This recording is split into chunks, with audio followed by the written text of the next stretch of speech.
What's up, fight fans? Welcome back to Carlo Prusa MMA. And today I'm with a former guest of the show. However, he returns to the show as a UFC contracted employee. He is Mansur Abdul-Malik. Mansur, I'm so excited. I'm butchering your name, man. I mean, what a performance. You took out Wesley Schultz just a few days ago, Las Vegas, Apex. What a great stage for you. You got a great victory. He tested you there. You were able to finish him in that second round. You're a UFC fighter. Has it set in yet, man? It's not setting. It's not setting at all, man. I'm literally just rolling. I've been training every day, just working out. I'm gonna work out a little bit tonight after this. It's just another day. It hasn't hit me yet, but I'm interested as to when it will, because that'll definitely be something. Go in that contest, that first round, definitely one that you won 100%. The striking really showed there. At any point, did you think you had any opening to finish him there in the first? I definitely did feel like I had some openings. It was an interesting one. He's an interesting guy to compete against because he had like a weird dynamic to like his style and like his presence inside the cage. So I did see a few openings, but I definitely didn't feel like they were there enough for me to jump all over it like that. But when I did, I was able to. When I was in the mount, I was able to finish from there. So that's what I did capitalize on. He did a good job on the ground there. He had you a little bit. He was controlling it a little bit in the second. You were able to move out of it. You were able to do a nice reverse, and you were able to, get the position. What were you thinking when he was on top of you, when he was controlling? What was going through your head? I was just thinking of my positioning, to be honest, because I know that there's a new rule with being a grounded opponent, and I wanted to make sure I came up in the correct ways, because when you wrestle, you come up in a lot different ways that'll kind of leave you exposed for strikes. So I was definitely cautious of that, but also I feel like I was thinking a little bit too much in that position. I should have let it flow. I should have let it flow a little bit more, but it is what it is. I was able to get through those positions. I was able to play that chess a little bit and just move forward from there. When you did get him in the position you wanted to, obviously you finished him off with the ground and pound. Walk me through those final shots from when you found it to when you said, okay, I can take him out here with the strikes. I felt it. Like I felt it. I felt it in my heart, man. Like as soon as I started framing on his forehead, pushing his head down, I was like, okay, I'm here. I feel my base. I'm settled in. My hips are good. Now I'm just gonna rain these down, and I'm gonna rain them down until the wheels fall off. And then Herb stepped in. And obviously, when Herb stepped in, the fight over, everyone in there was going crazy. Dana was staying up clapping. At that time, did you think you did enough to get the contract? 100%. 100% I did. I knew that if I went in there, fought my heart out, got the finish in the way that I did, I was going to get it. And I'm grateful that I got it. Now that's in the past. Now that I got it, that's done.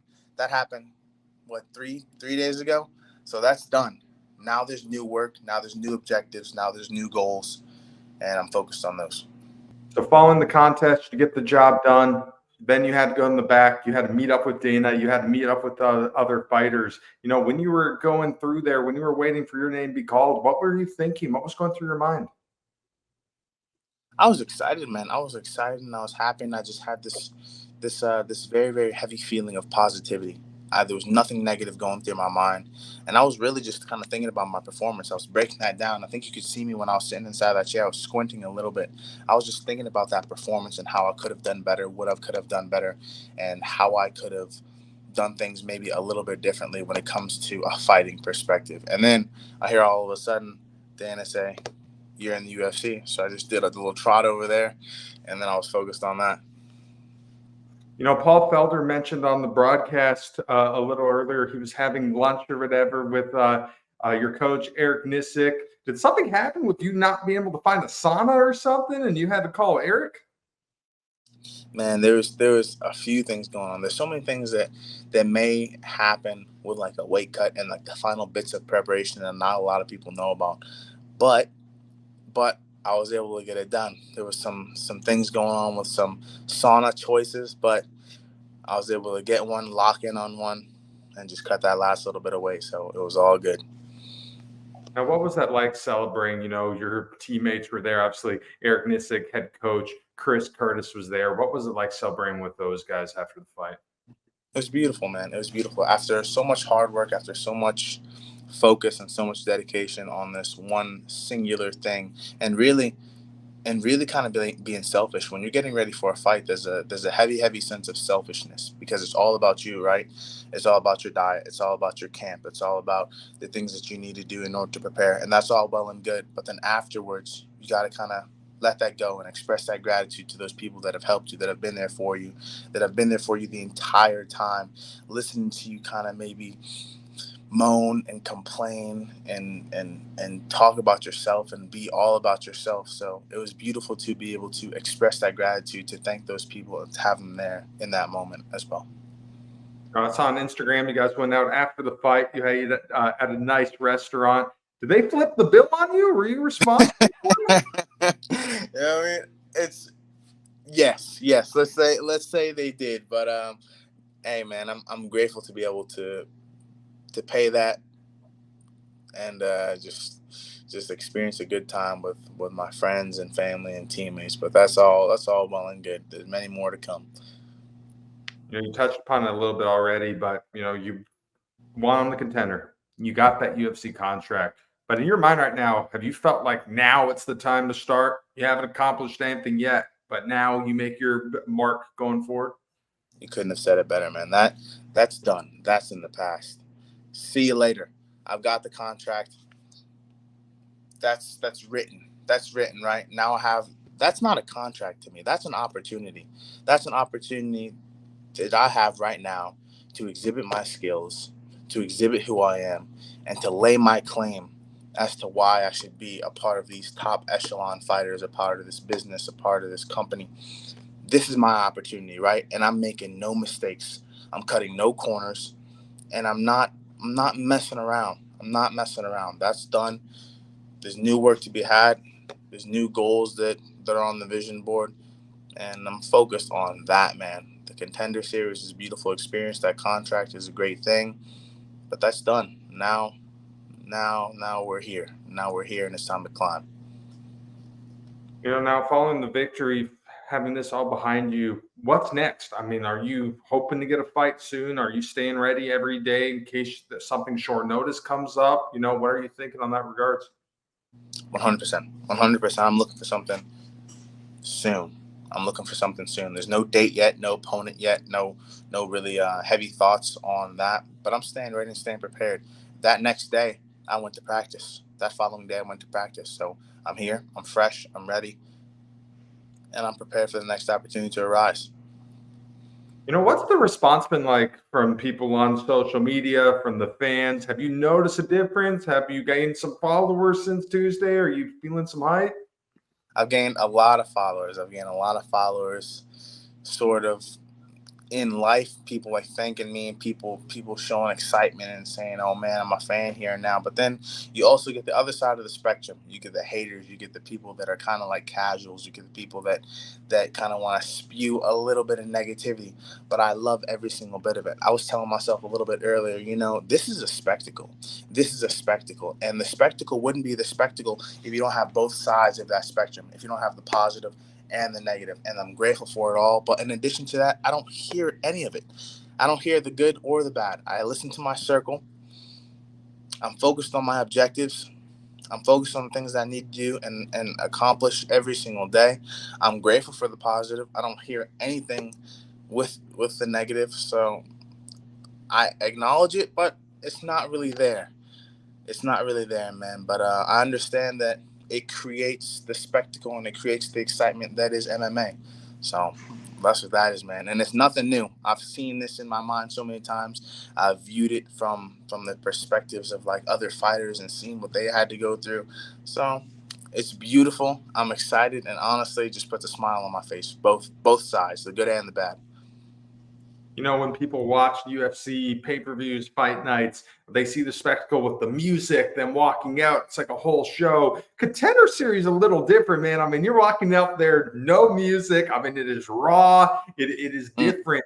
Did that Did you notice it? Did it feel different than some of your other fights? It felt serene. It felt serene, and it almost felt very, very peaceful, man. I'm not gonna lie, because usually you get the thumping of the crowd, you get the music, you get all that stuff. But it was honestly really, really calming. I can see why a lot of fighters in the UFC really, really enjoy the Apex. It's sort of like a little bit more of a closed environment. It's more intimate. That's how I'll put it. It's a lot more intimate, and I was happy to be fighting there, man. But with that being said, I'm ready for the other events too. I'm ready for those events at T-Mobile Arena. I'm ready for those events in New York. I'm ready for those events in Canada. I'm ready for it all, man. I'm ready for it all. I'm going to treat them all the same as well. The events are the events. The fans are the fans. The arenas are the arenas. But it doesn't affect me. It's nothing to me. It's nothing to me. It has no influence. I'm going to go in and do the exact same thing each and every single time and look to be better each and every single time. Did you feel the communication a lot better? Could you understand, hear your corner? Do you feel like that did anything for you towards your success? I definitely was able to hear them. Definitely was able to hear them a little bit better, especially with the smaller crowd and without the music. And I don't know, it was something, because it's the exact same thing as you would compete in an arena. Like when there's no music, you just hear your coaches and everything. But there was something about the Apex where you were able to hear your coaches a lot better. It was a lot more intimate, and it was like they were right there. It was like they were in the cage with you. And that was a benefit within itself as well, because I heard everything that Eric Nixick and Chris Curtis was saying, and I was following to the best of my ability. We talked about last time we talked before the fight, but you really embody what it is to be a true mixed martial artist, my friend. Very few people call themselves a mixed martial artist in this day and age. You have booked your ticket to the UFC. The hard part of getting in there, or I guess one of the hard parts of this whole journey is done. You're in there, you're in it now. How do you remain this mentality of being a true mixed martial artist? You just keep yourself humble and you remain in a student mindset. I feel like if you get to the point where you're like, okay, I've made it, I'm here. Now I just need to get in shape. I just need to go fight. I just need to go scrap. I just need to go put on for the fans. All that to me is BS, man. It's a horrible mindset to have. I'm trying to learn every single day.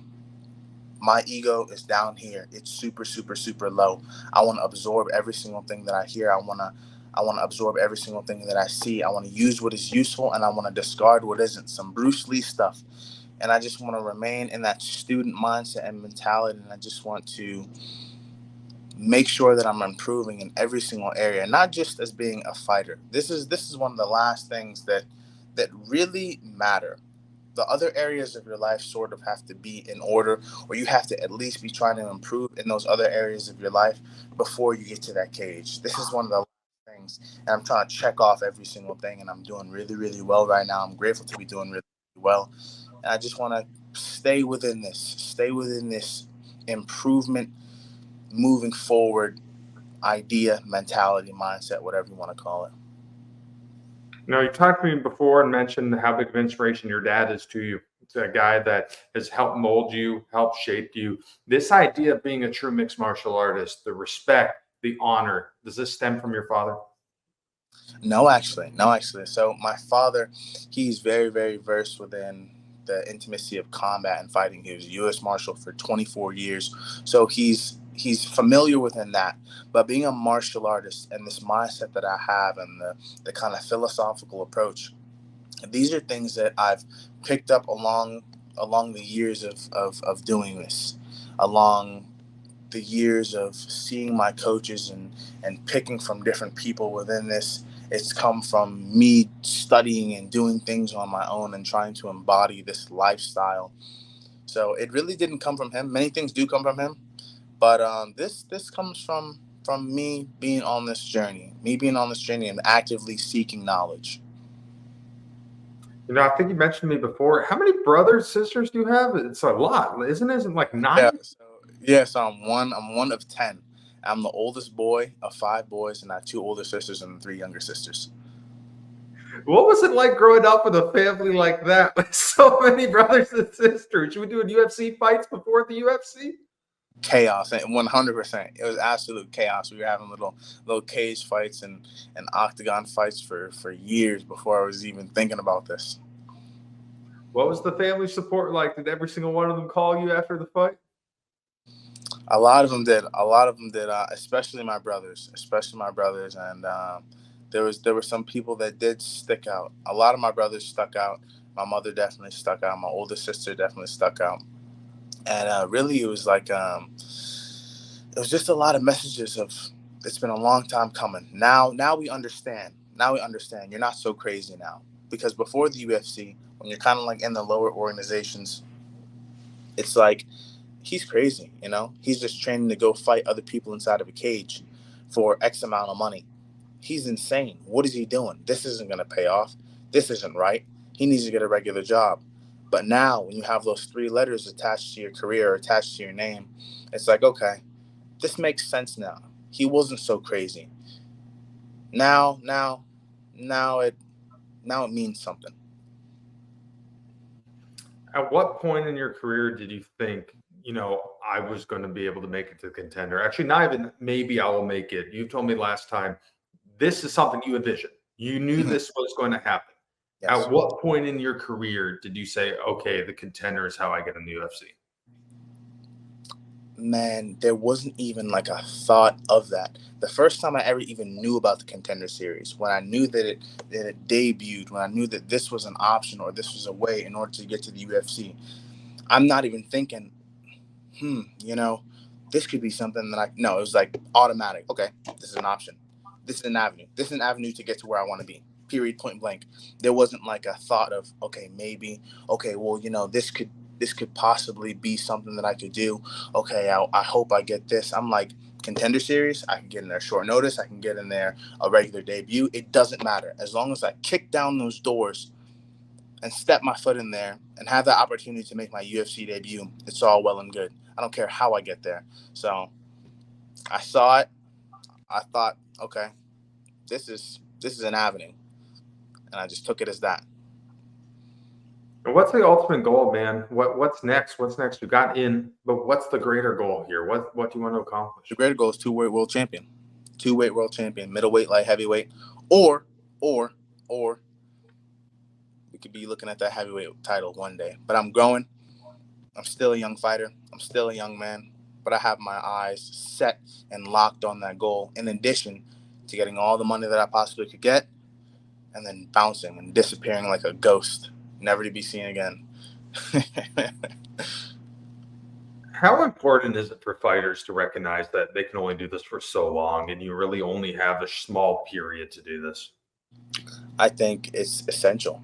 I think it's essential because when you see it like that, when you view it as something not necessarily short term, I don't want to use that, but when you view it as something that's not going to last forever, it sort of gives you a kick in the ass. Like, okay, I need to get to this. I need to get to this, and I need to get to it now, and I need to attack it with a sort of vigor that can't be found in many different things. Like, okay, I have a certain amount of time to fight these men, to win in spectacular fashion, make my claim for that world title, get that world title, have those title defenses, do everything that you need to do outside of MMA in order to build yourself up in the financial game, in the financial aspect.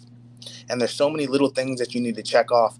You need to get to it. You need to get to it. And if you're not thinking that way, if you're not thinking my time is limited, I don't feel like you're in the right mentality. But you do have a certain amount of time, so you can, quote unquote, take your time.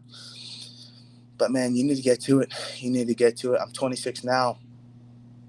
Tomorrow happens, I could be 32. So I'm about it. I'm about it right now. And honestly, I don't necessarily know what other people are thinking. If they're thinking this way, good. If they're not thinking this way, good. It doesn't matter to me. But I know what I'm thinking.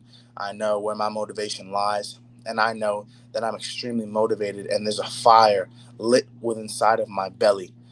And I'm ready to go. I'm ready to go tomorrow. I swear to God.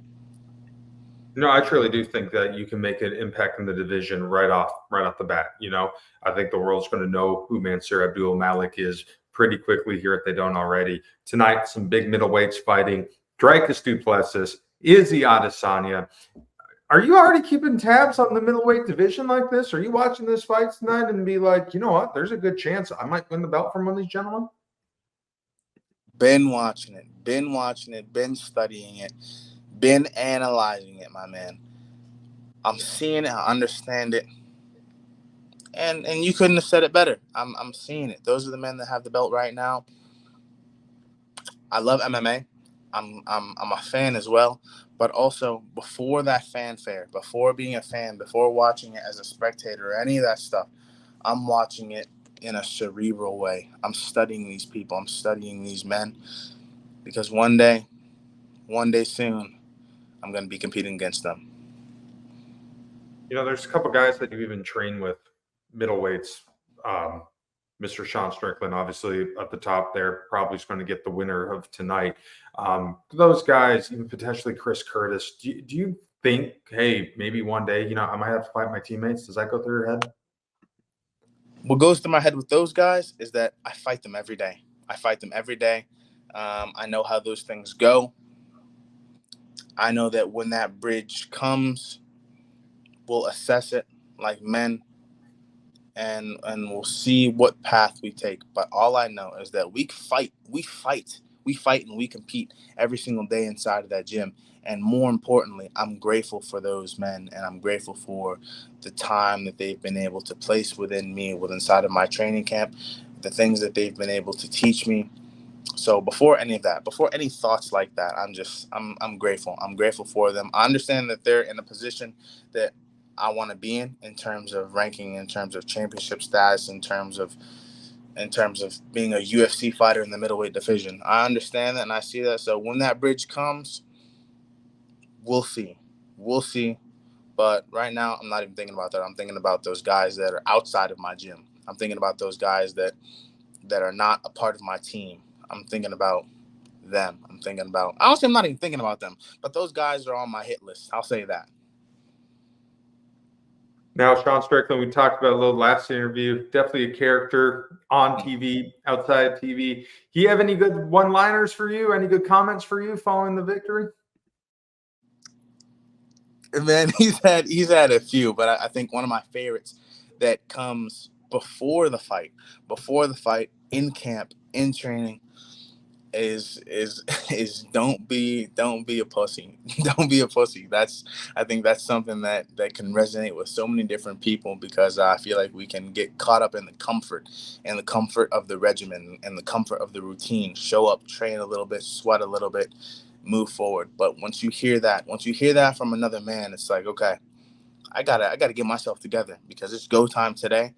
I need to treat it seriously because you're going to fight another man. This is modern day gladiator stuff, man. This is modern day gladiator stuff. And if you don't have the correct mentality, you're gonna meet someone who's gonna try to hurt you in a bad way. So I'm grateful for Sean Strickland in that regard.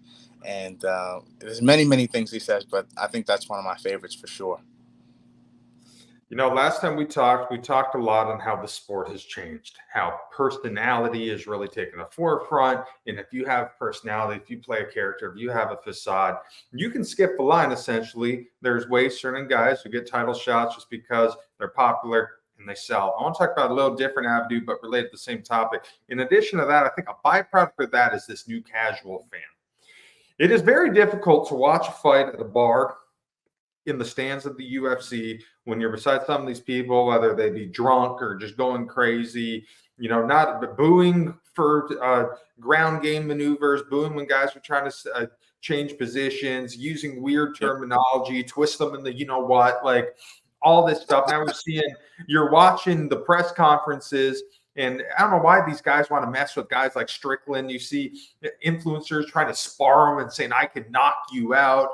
Nate Diaz's crew ran a reporter or influencer or someone literally out of the building. What's the deal with all this, man? What do you think this whole casual craziness has stemmed from? I think it's people my age, man. Well, I think they call it like Gen Z or whatever. But I think it's unfamiliarity, and also there's an extreme lack of respect. You wouldn't find these people at all in those times where Pride was around, in the early days of the UFC. Even more recently, maybe like 6-7 years when the UFC was around, you wouldn't find these types of people.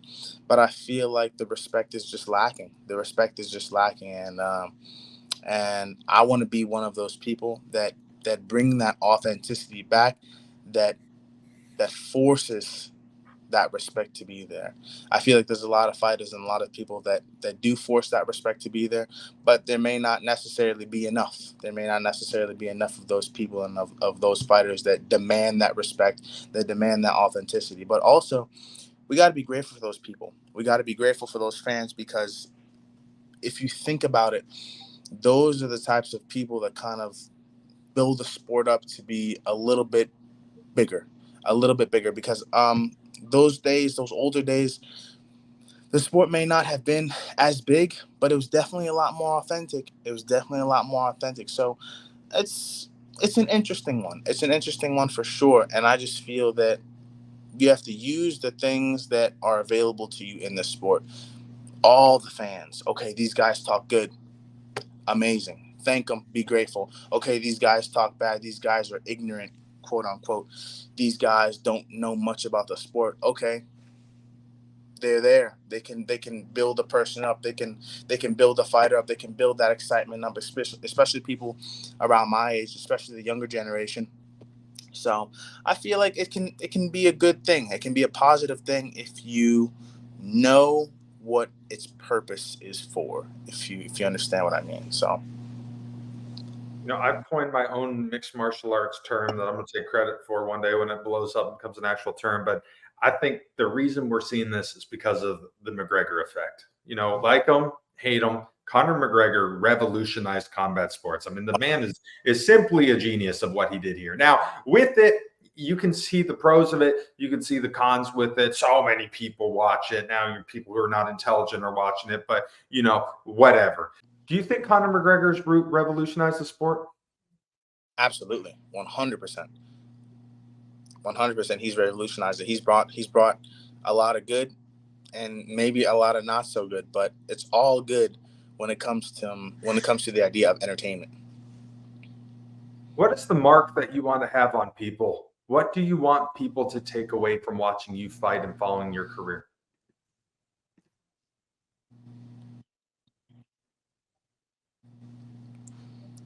That's an interesting one, man. I don't think I necessarily want to have an idea from what people see from me or what people take from me. All they got to do is watch. All they got to do is show up and buy a ticket. I'll handle the rest. So I don't really have an idea about that. I know the things that I pose. I know the things that I embody. I know the man that I am, the person I am, as well as the fighter that I am. So all they got to do is take a seat, show up, buy a ticket, and I got the rest. All right, Mansur. Last question for you. In a perfect world, what do you want to accomplish for the rest of 2024? Rest of 2024, I want to get 1 or 2 more fights under my belt. Absolutely amazing fights, absolutely amazing finishes, and continue to build my stock within this company. I have a beautiful opportunity in front of me right now. I'm a newly contracted UFC fighter. Thank God. I'm here. I'm ready. I'm fired up, man. I'm a young man and I'm ready to go. The engine is burning. The fire is lit. I'm starving. I'm starving for competition. I'm starving to get inside that cage. I'm starving for the entire spectacle. I'm ready for the good and the bad. I'm here for it all, man. I'm grateful for it all. In a perfect world, I get to it, and I get to it soon. All right, Mansur. Well, I look forward to watching your run and your rise in the UFC, man. I appreciate you talking to me before the fight. I appreciate you talking to me now, man. And, I really look forward to covering you throughout your MMA career, my friend. That sounds good. I can't wait for it, my man. Thank you so much. Absolutely. Well, that's it for us today. That is UFC fighter, Mr. Mansur Abdul-Malik. I'm Carl Fruza. Tune in next time, fight fans.